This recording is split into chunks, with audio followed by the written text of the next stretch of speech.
할렐루야. 하나님의 사랑과 은총이 넘치시기를 축원합니다. 오늘 1월 27일 금요일 날 아침입니다. 하나님께서 우리들을 지키시고 보살피시고 축복하시는 은총을 체험하시길 바랍니다. 어제 최승규 장로님에게 잘 다녀왔습니다.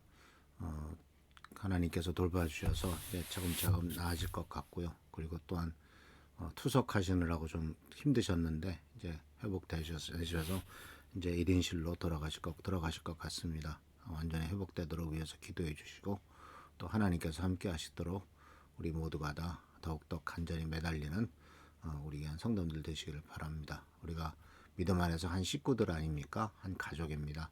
한 가족에 한 사람이 아프면 모든 사람이 아프고 힘든 것처럼 우리 한 영적인 가족으로서 모든 식구들의 아픔과 쓰라림이 고통이 바로 우리들의 고통과 아픔인 것을 우리들은 고백하고 동참해야 되겠습니다.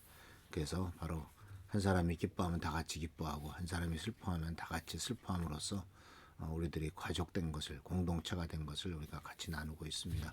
기쁨은 나눌수록 커지고 슬픔은 나눌수록 적어지는 것이기 때문에 또 어려움은 나눌수록 더욱더 감당할 수 있는 힘들이 생기는 거기 때문에 서로 짐을 지고 기도해주고 힘쓰는 우리 귀한 성도님들 되시기를 바랍니다. 오늘 말씀은 이제 이어서 빌립보서에 대한 말씀입니다. 빌립보서 3장 1절에서부터 11절까지 나오는 말씀을 통해서 이제 하나님께서 우리들에게 이 어려운 때의 역설적인 명령을 같이 한번 생각해 보려고 합니다. 3장 1절에서 11절 말씀은 이렇게 되어 있습니다. 끝으로 나의 형제자매 여러분, 주 안에서 기뻐하십시오. 내가 같은 말을 되풀이해서 쓰는 것이 나에게는 번거롭지도 않고 여러분에게는 안전합니다. 개들을 조심하십시오. 악한 일꾼들을 조심하십시오. 살을 잘라내는 할례를 주장하는 자들을 조심하십시오. 하나님의 영으로 예배하며 그리스도 예수 안에서 자랑하며 육신을 의지하지 않는 우리들이야말로 참으로 할례 받은 사람입니다. 하기야 나는 육신으로 신뢰를 둘만합니다. 다른 어떤 사람이 육신에 신뢰를 둘만한 것이 있다고 생각하면 나는 더욱 그러합니다. 나는 난지 여드레 만에 할례를 받았고 이스라엘 민족 가운데서도 베냐민 지파요 히브리 사람 가운데서도 히브리 사람이요 율법으로는 바리새 지파 사람이요 열성으로는 그리스 교회를 핍박한 사람 박해한 사람이요 율법의 의로는 흠잡을 데가 없는 사람이었습니다. 그러나 나는 내게 이루었던 것은 무엇이든지 그리스도 때문에 해로운 것으로 여기게 되었습니다. 그뿐만 아니라 내 주 예수 그리스도를 아는 지식이 가장 고귀하므로 나는 그 밖의 모든 것을 해로 여깁니다. 나는 그리스도 때문에 모든 것을 잃었고 그 모든 것을 오물러 여깁니다. 나는 그리스도를 얻고 그리스도 안에 있는 사람으로 인정을 받으려고 합니다. 나는 율법에서 생기는 나 스스로의 의가 아니라 하나님을 믿는 믿음으로 말미암아 오는 의, 곧 믿음에 근거하여 하나님에게서 오는 의를 얻고자 합니다. 내가 바라는 것은 그리스도를 알고 그분의 부활의 능력을 깨닫고 그분의 고난에 동참하여 그분의 죽으심을 본받는 것입니다. 그리하여 나는 어떻게 해서든지 죽은 사람들 가운데서 살아나는 부활에 이르고 싶습니다. 사도 바울은 빌립보 성도들에게 이제 3장 말씀을 통해서 기뻐하라라는 말씀으로써 이제 시작하고 있는 것을 보게 됩니다. 내가 다시 말하노니 기뻐하라라고 또한 빌립보서 4장 4절에 말씀하고 있죠. 사실 우리가 살고 있는 세상을 보면은요. 이 과연 내가 기쁨을 어디서 찾을 수 있을 것인가라고 생각할 만큼 기쁨을 잃은 사회가 되고 말았습니다. 왜냐하면 혼란과 혼동에 빠져 있고 미래는 불확실하죠. 눈앞에는 캄캄하죠. 또 많은 경제적인 상황이 힘들죠. 여러 가지 많은 것들이 기쁜 것을 우리들에게 주는 것이 없어요. 그래서 스스로 자기 자신을 돌아보면 자괴심에 빠지게 되고 또 상황을 돌아보면 전혀 즐겁고 기쁜 것이 없고 어디 즐거운 것 없나? 어디 기쁜 것 없나? 라고 찾아보지만 그것도 없습니다. 그나마 옛날에는 또 그렇게 웃음이 부족했으니까 개그맨들이 나와서 웃기면 그 웃음이라도 있었는데 그것도 요새 다 시들해진 것 같습니다. 근데 문제는 뭐냐? 문제는 우리들 하나님을 믿는 자녀들이 사실 처음 예수를 믿고 하나님의 자녀가 되었을 때 엄청난 큰 기쁨이 있었는데 그런 기쁨을 잃어버렸단 말이죠. 그런 기쁨을 바로 상실했다라는 말입니다. 그래서 많은 사람들이 멋지게 시작되지만은 이 신앙이 계속적인 슬럼프에 빠지고 계속적으로 발전하지 못하고 있는 이런 어려움 속에 있지 않습니까? 그 원인이 무엇일까요? 그것에 대해서는 사실 여러 가지 원인이 있겠습니다만은 씨 뿌리는 자의 비유에 보면 마태복음 13장에 나오는 씨 뿌린 자의 비유에 보면은 이런 말씀이 있습니다. 예수님께서 이 말씀을 하시고 난 다음에 해석하잖아요. 해석하시면서 이런 말씀을 했습니다. 돌짝밭에 뿌린 씨는 이런 사람이다. 그는 말씀을 듣고 곧 기쁘게 받아들이기는 하지만 뿌리가 없어 오래가지 못하고 말씀 때문에 환난이나 박해가 일어나면 곧 걸려 넘어진다. 기쁨으로 받아들인다. 그 말씀을 받을 때 처음 예수를 믿고 하나님의 말씀을 받았을 때 굉장히 기뻐했다.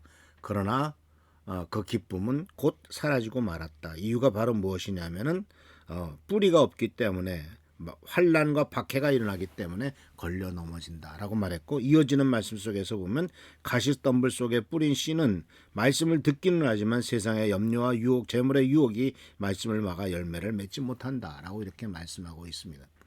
그러니까 사실 하나님의 말씀이 참 생명력이 있고 힘이 있지만은 그것을 받아들이는 사람이 어떤 태도를 갖고 있느냐, 기쁨으로 받아들이지만은 어려움이 생길 때, 또는 그 말씀을 받아들이긴 했지만은 많은 욕심이 생겼을 때, 이랬을 때 그 모든 기쁨이 다 없어지게 되는 것을 보게 됩니다.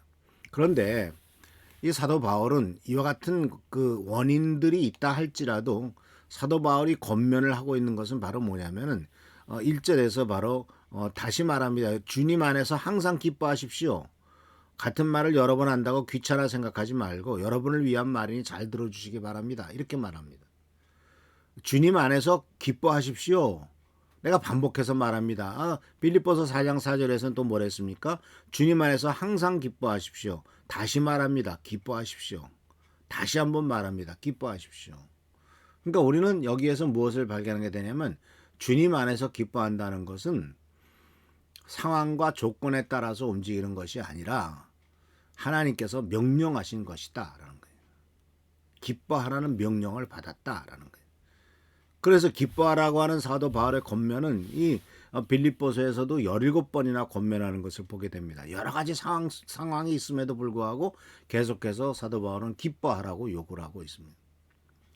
근데 사실 사도 바울 자신을 봐도요, 지금 감옥에 갇혀 있거든요. 언제 죽을지 몰라요. 사형 선고를 받은 상황이란 말입니다. 그러니까 언제 죽을지 모르고 감옥에 갇혀 있는 참 어렵고 힘든 상황에 있는 사람이 기뻐하래요.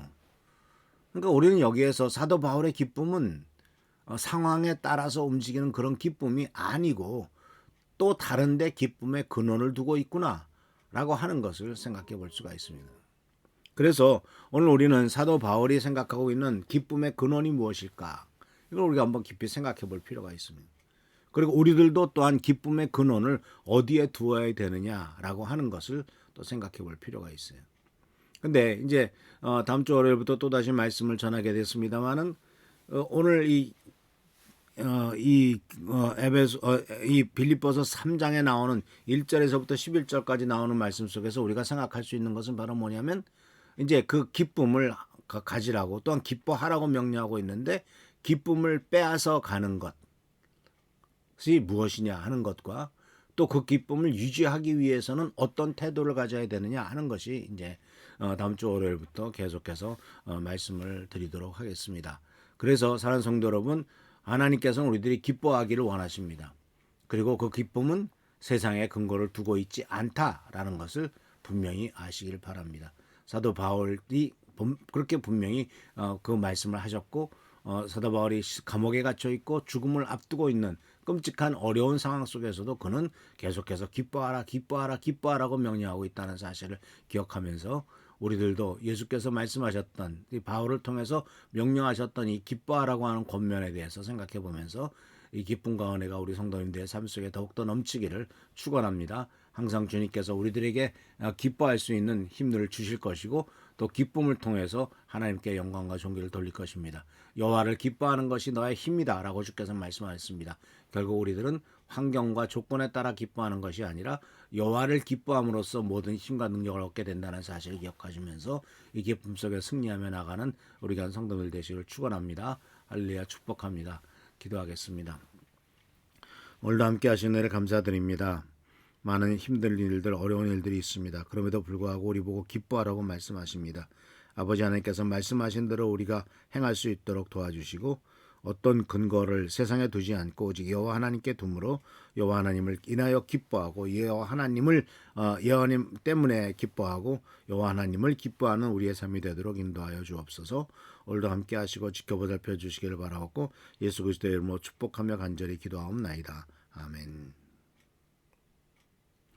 계속해서 우리 최종기 장로님 또 한은조 선생님 또 우리 장로님들 또 그 외에도 여러 가지 질병 때문에 힘드신 분들을 위해서 기도해 주시고 또 우리들의 삶의 모든 부족한 것들이 주님의 은혜로 채워지도록 기도하는 우리 성도님들 되시기를 축원합니다. 할렐루야 축복합니다. 하나님께서 함께 하시고 모든 문제를 해결해 주시고 축복하실 것입니다. 아멘.